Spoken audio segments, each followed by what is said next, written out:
가스라이팅. 참, 이게 무서워요. 정말 무섭습니다.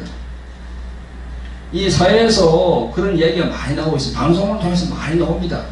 이 교회 밖에서도. 근데 교회 안에서도 이런 게 횡행하고 있거든요. 지금. 그걸 지금 제가 말씀을 드릴게요. 근데 이제 가스라이팅에 걸려가지고 거기에서 탈출하려면 어떻게 해야 되느냐. 그걸 제가 말씀을 드리겠습니다. 우선은 가스라이팅에 대한 정의를 말씀드리겠습니다. 가스라이팅은요, 상대방으로 하여금 현실 인식을 왜곡하게 만들어서 심리적으로 자기 자신에게 종속되게 하여서 그 사람을 좌지우지하는 심리적 학대 행위라고 합니다. 그래서 가해자는 피해자를 통제하고 조종합니다. 주로 연인 사이, 또 가족관계, 직장 내에서, 또 교회 내에서 어떤 그룹 안에서 권력의 주종관계를 만들어서 피해자는요 점점 자존감을 잃고 가해자의 말에 따릅니다. 가해자의 말이 상식적이고 합리적인 말이 아닌데도 불구하고 그걸 따라요. 그게 이제 영적인 상황이 이제 딱 도래되거든요. 그루밍은 뭐냐? 그루밍은 피해자를 장기적으로 조종하기 위해서 신뢰를 쌓고 길들이는 과정을 거칩니다. 가해자는 자신을 의심하지 못하도록 친절함을 보이고 의심치 않게 만들고 점진적으로 경계를 허물게 합니다. 주로 아동, 전어가 상대로 서서히 착취하는 행위입니다. 일반 사회, 즉 세상에서 행해지는 것도 많지만 요즘은 교회 안에서도 이렇게 그루밍 상태가 있더라고요. 자, 교회 안에서의 피해상을 한번 볼까요? 제가 보니까요, 직분에 관계없이 광범위하게 퍼져 있습니다. 목사, 장로, 권사, 전도사가 일반 집사 성도를 가스라이팅 하는 경우도 있고, 반대로 일반 집사와 전도사가 목사, 장로를 가스라이팅 해요. 이런 경우도 많습니다. 그리고 평신도가 평신도끼리, 집사끼리 다 주종관계가 딱 맺어 있어. 꼼짝 말아요, 그냥. 여러분, 이 종교 분야에서 왜 그게 극심하냐 하면요, 이 영적인 문제거든요. 흔히 이제 신이 개입한다는 것 때문에 그렇습니다. 신도, 여러분, 큰 신, 하나님이 계신 그런 신도 여러 가지 신이 있잖아요. 그죠? 그래서 우리 하나님 아버지를 세상에서는 예수님을 큰 신이라고 합니다. 큰 신. 그래서 세상에는 수많은 잡신들이 많아, 잡신들이. 그런 신들이 개입된단 말입니다. 그렇기 때문에 맹목적이고 맹신적으로 이렇게 그 사람을 따르게 되는 거예요.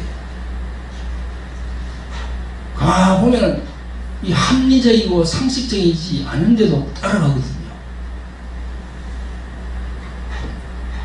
여러분, 사실 이단단체라고 하는 여호와의 증인, 신천지 하나님의 교회, 또 통일교, JMS, 영생교 이런 것도 가스라이팅이 되어서 이렇게 그렇게 운영되는 그런 단체예요. 제가 볼 때는.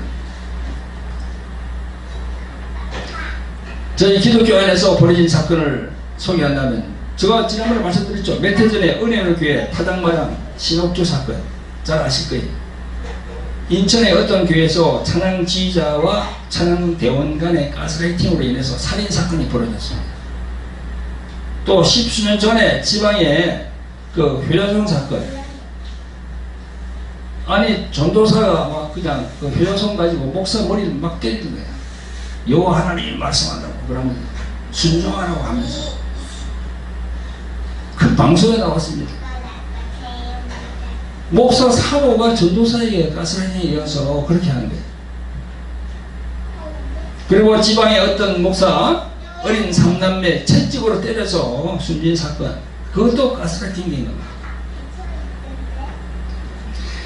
그러니까 이 작은 사건, 큰 사건, 이거 뭐 말할 수 없이 교회 안에서 많이 이제 벌어지고 있습니다. 자, 그러면 교회 안에서 가스라이팅을 당하는 사람의 성향은 어떠냐 한번 살펴보겠습니다. 성향을 보니까 아주 내성적인 사람, 마음이 여린 사람이 해당이 됩니다.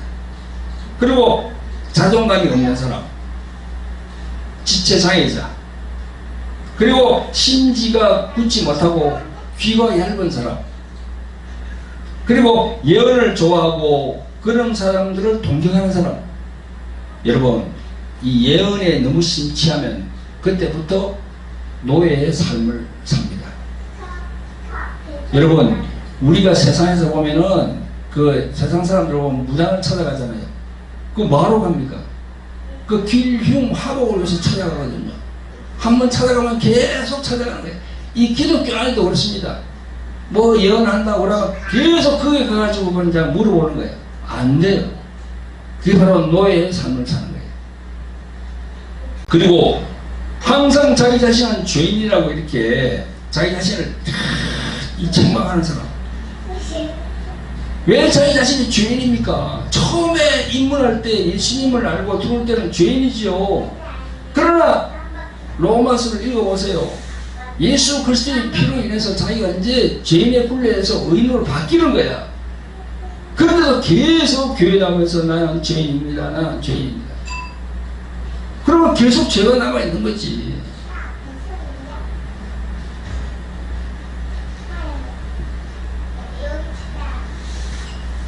그러니까 상대의 말을 이 합리적이고 상식적인 면에서 생각을 하고 판단을 해야 되는데 그걸 못해요.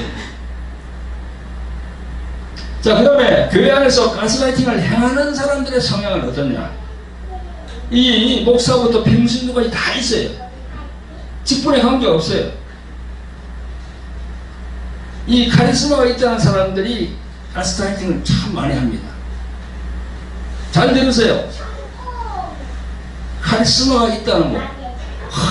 저 사람 카리스마가 있네. 그 카리스마 있는 사람들이 가스라이팅을 많이 해요.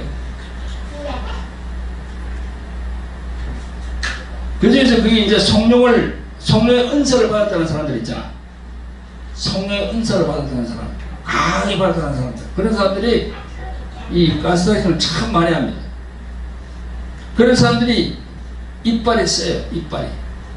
말빨이 세다는 겁니다. 그리고 말이 거칠어요. 그리고 강압적입니다. 사랑이 없어요.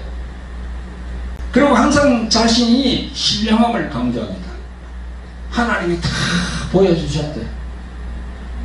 하나님이 다 보여주셨대.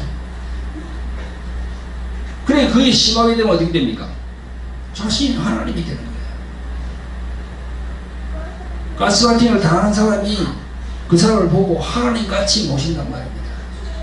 인간인데.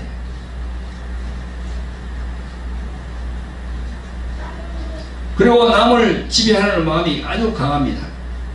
소유를 따집니다. 주종관계를 맺는다는 거지. 그리고 그런 카리스마 있는 사람들은요, 불의를 못 본다고 합니다. 그러면서 자기는 강직하다.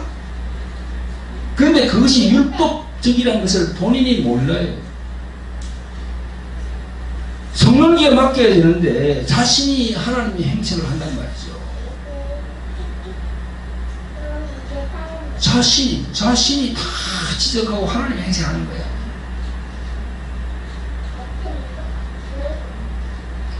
하나님께 맡기도록 해야 되거든요.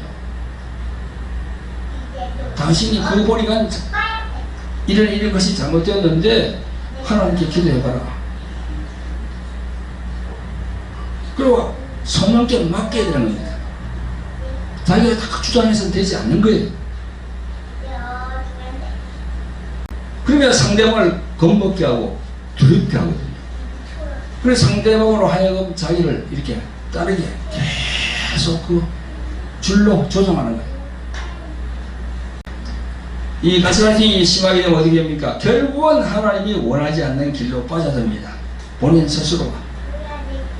돈, 섹스, 권력, 모든 삶이 그렇게 빠져들는 거예요. 본인 자신이 그렇게 된단 말입니다. 그러니까 갈라디아서 5장에 나오는 성령의 열매하고는 거리가 멀어요. 그런 사람들이. 카리스마 있다고 하는 사람들을 가보세요. 성령의 열매 9가지가 있는지 보세요. 사랑, 희락, 화평, 인내, 자비, 양선, 믿음, 온유, 절제, 그 9가지가 있는지 가만히 보세요. 없어요. 없습니다. 근데 자신은 몰라. 자신은 하나님이 쓰는 종으로 이렇게 카리스마 있게 막 그냥 자신은 몰라 지금. 성령의 열매가 없으면요 성령이 함께 하지 않습니다. 자, 그러면 교회 안에서 가스팅에서 벗어나는 길은 자 어떻게 해야 될까 한번 내가 쭉 일을 해봤습니다. 자기 자신을 지배하는 사람이 성령의 열매가 있는지 분별해 보는 겁니다. 자신을 지배하는 사람이 성령의 열매가 있는지를 분별해 보는 겁니다. 그 아까 조금 전에 말씀드렸죠. 성령의 열매 9가지. 요즘 보면 그 이혼 문제 많이 나오잖아요. 그죠? 이혼. 분별하는데 이혼. 그럼 이혼을 갖다 그러면 성경적으로 봐야 될 거 아닙니까? 성경적으로. 성경에 어떻게 되어 있습니까? 예수님이 이혼하라고 그랬어요? 예수님은 하나님이 맺어준 그 사이는 사람이 가를 수 없다 그랬어요.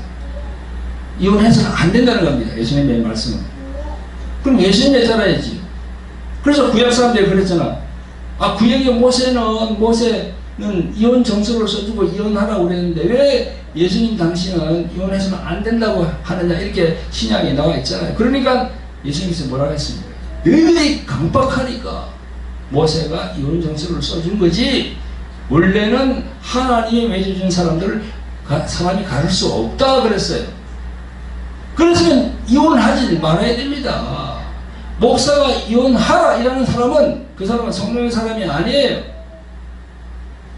영혼을 죽이는 거야. 그러니까 분별해봐야죠. 저 사람은 어떤 사람이라는 걸 자기가 분별해봐야 되는 거예요. 그래야 가스라이팅에서 벗어날 수 있죠. 그리고 그 다음에 여호와 하나님만 계속 부르는 사람, 이 율법의 사람입니다. 그리고 이제 제일 중요한 거는 자기 자신만 바라보지 말고, 가스라이팅을 당하는 사람은 자기 자신만 바라보지 말고 객관화시키라는 겁니다. 그게 뭔가 하면요, 자신만 혼자서 이렇게 고립되어서 생각하면은 몰라요. 그러니까 다른 사람에게 도움을 청해야 하는 겁니다. 기독교 상담센터, 또 가정의학과, 정신과 이런 데 가서 상담하면 돼요. 이런 상황인데 이 상황이 제대로 된 상황입니까? 그래 물어보면 다 얘기해 줍니다. 그래서 거기서 벗어나야 돼.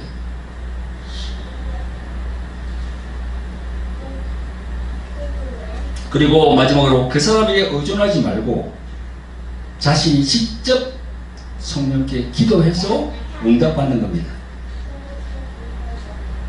예언하는 사람 찾아가지 말고 본인이 직접 혼자서 기도하면서 하나님께 응답받는 거예요. 그러면 하나님께서 말씀을 주시든지 아니면 꿈에 환상을 주시든지 주십니다. 성령께서. 그렇게 해야 됩니다. 자, 그리고 이제 마지막으로 가스라이팅을 행하는 사람들에게 충고합니다. 이 특별히 카리스마가 있다는 사람들은 잘 들으시기 바랍니다. 카리스마가 있다는 주의 종들은요, 철저히 자기 자신을 돌아보고 회개하지 않으면 천국에 들어가지 못하고 예수님에게 버림받습니다. 남을 실족해 하는 자는 연자맷돌을 쥐고 깊은 바다에 빠치운다는 예수님의 말씀에 주목해야 됩니다. 그 말씀을 기억해야 돼요. 그렇게 하기 위해서는 어떻게 됩니까? 진리 안에 거해야 돼요. 구약 말씀을 근간으로 하면 안 됩니다. 신약에 오신 하나님의 본체이신 예수님의 말씀에 키포인트를 주고 그 예수님의 말씀을 따르려고 해야 돼요. 그 말씀에 순종하려고 그래야 돼요.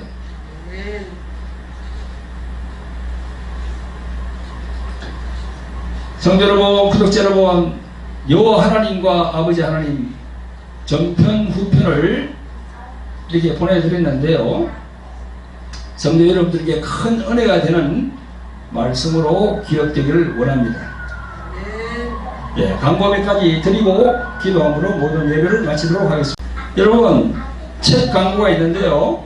제가 12년 전에 만든 책입니다. 이 돌항아리 영의 전쟁, 생명을 가졌는가, 이 책입니다. 예, 여러분들은 이 돌항아리 영의 전쟁 이 책을 통해서 은혜 받은 분들이 참 많습니다.